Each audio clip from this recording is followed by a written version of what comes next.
All right, well, welcome back to my Tesla Colorado Experience channel.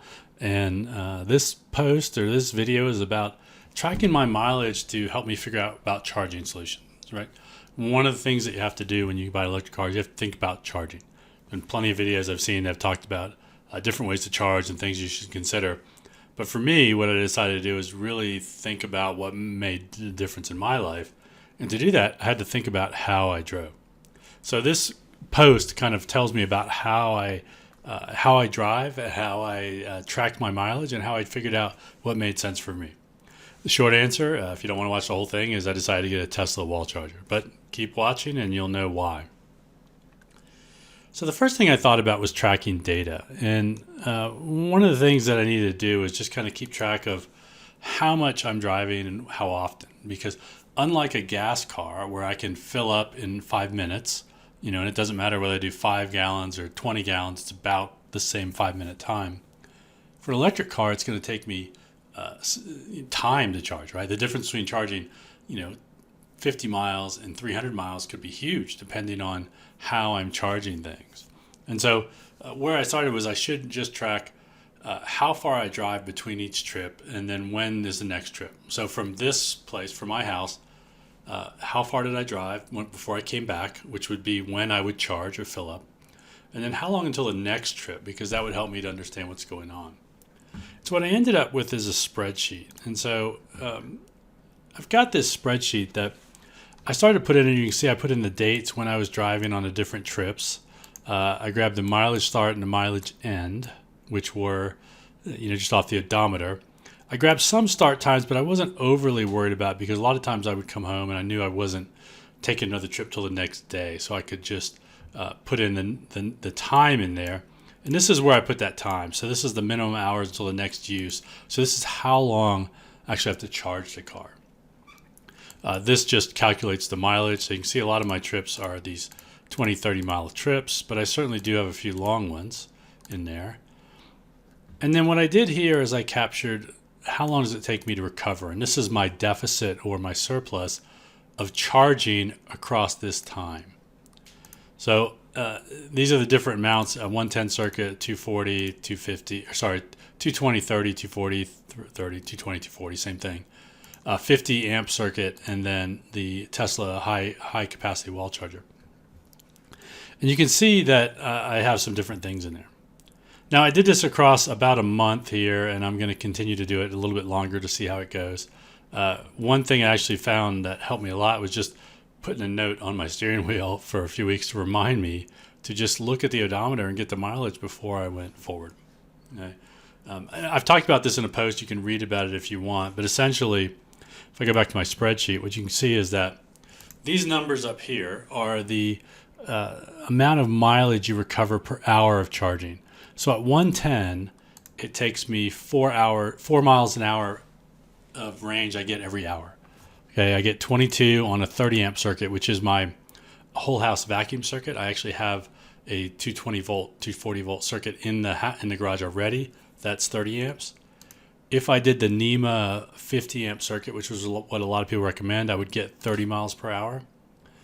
And then I'd get 42 with the Tesla charger. And I actually get these numbers off of the Tesla site. So if you go to the mobile connector, you can actually come down here and you'll see that for different breakers, you get different amounts of charge. And so the 1450, which is what a lot of people do, gives you that 30 here. If you have other ones, like there's the standard 20 amp circuit that we get for most houses here in the U.S., you get 4 miles an hour, et cetera. There's a few of these manuals that allow you to figure out what you can actually do and what you can get. This is the older version for just the Model 3. There is one for the Model Y as well that you could get. This is in their support videos. That'll help you to understand. But that's where I got these numbers from to help me figure out what to do. And then my calculations are pretty simple here, right? So, here I went 25 miles on a trip. I had 20 hours to the next use. And so really there were 13 extra hours that I could have been charging up from the day before. So it took me essentially 7 hours to recover this distance, this 25 miles, right? 4 miles an hour, 25 hours, roughly 7 hours. Okay. But on some of these trips, like here's one on this day, I had a bunch of trips where actually my daughter drove the car. She went out to see us when we were camping, and then she went to the airport and came home. And in 8 hours, she turned around and came back to see us. So she was 24 hours in deficit here. But if she'd have used that vacuum circuit at 30 amps, she would have still had 2 hours of charging to add to that 129 miles she'd used up. Right? So the idea here is that I can get at a glance, see that am I meeting the charging, am I recovering what I just used or not? And that's what I'm trying to do. So the red ones mean I haven't recovered, and this is how much more time I need to recover. Green is I recovered and I had this extra time. So you can see with the Tesla charger, almost always, the only time I couldn't was this day where I had 3 trips. The first one was fairly long, and then less than an hour before I took the next trip. So I had almost recovered, but I really needed 0.8 of an hour, so about 50 minutes-ish more there to charge up. Then I went out for another quick trip and came back, but I would have recovered there. I still wouldn't have recovered all of the 65 because I didn't have enough there, but I've been close, I think. And then the last trip I would have definitely recovered. The NEMA 1450 really would have worked, I think, because even on these days where I didn't recover, I would have recovered it on the next day or the next trip.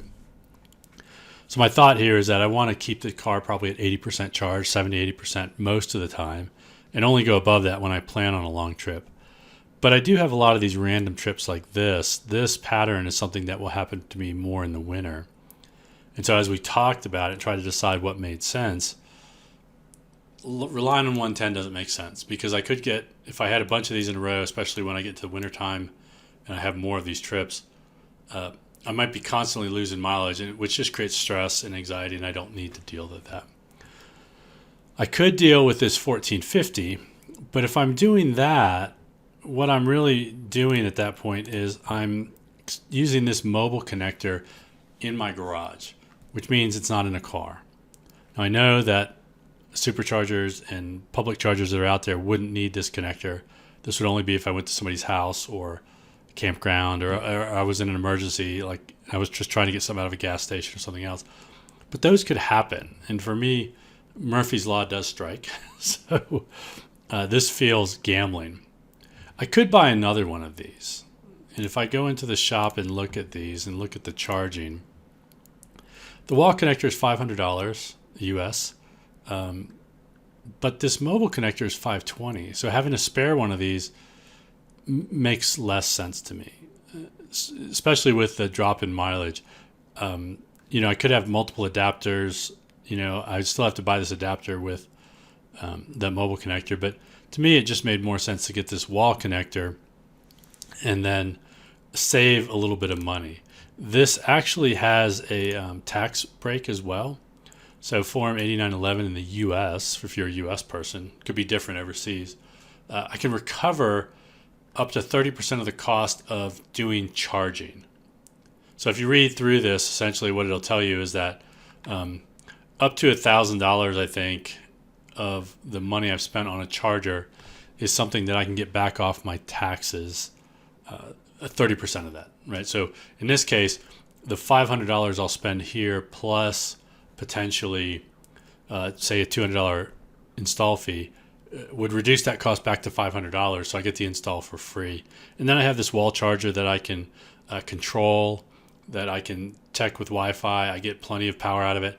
I can get adapters for this for a different electric car if I want to do it, because I actually looked at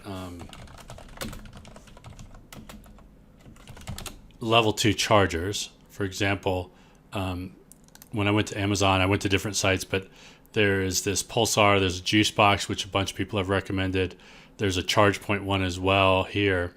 But you can see that all of these are much more expensive. This Juicebox 32 amp level one is $589. The 50 amp ChargePoint is $1,000. While I could get the tax break with those, that doesn't really feel like a good use of money at this point for me. I'm not planning on buying a bunch of electric cars, at least not now. the Tesla one actually just makes more sense for me. And because I can get up to 44 miles of range, I think 42 with the Model Y, this gives me that confidence that if I've forgotten to plug it in a few times, and maybe I'm then going to go skiing tomorrow, I just decide, because that's normally how I decide to ski, because the weather's great, so let's go skiing tomorrow. I could probably charge it overnight and get back up to my 300-mile range to get me to the mountains and back in a day. So that's really my thought process here with the charging, how I've been tracking my mileage. As you can see across a month, I've been pretty confident that 110 is probably not the best thing for me, given that this time of the summer is the lower driving time for me. The Tesla wall charger might be overkill, but provides some peace of mind, and it's a good choice. And wiring in this circuit, wouldn't necessarily save me a lot of money, and it would create more anxiety, because I would have to take the charging cable out of the car and leave it in the garage, and then remember to put it back in the car when I was taking the trip, which is not something I'm good at. So anyways, my decision is the Tesla wall charger for those reasons. But as you can see, I've been tracking my mileage. Even if you don't have the electric car and you're thinking about for the future, or you're wondering about it, this is not a bad exercise for you to undertake. Just track your mileage for a little while. Keep track of when you come and go, so you know how much time you have to charge at home, and then see what makes sense. This certainly helped me reduce a lot of range anxiety, and it certainly helped me make a decision on how much to spend on charging. Well, that's it today. If you like this and you want to see more about it, please subscribe to the channel, check it out. I've also got these posted on my blog in their own tags, so you can follow along if you want to do that. Look for more posts coming soon.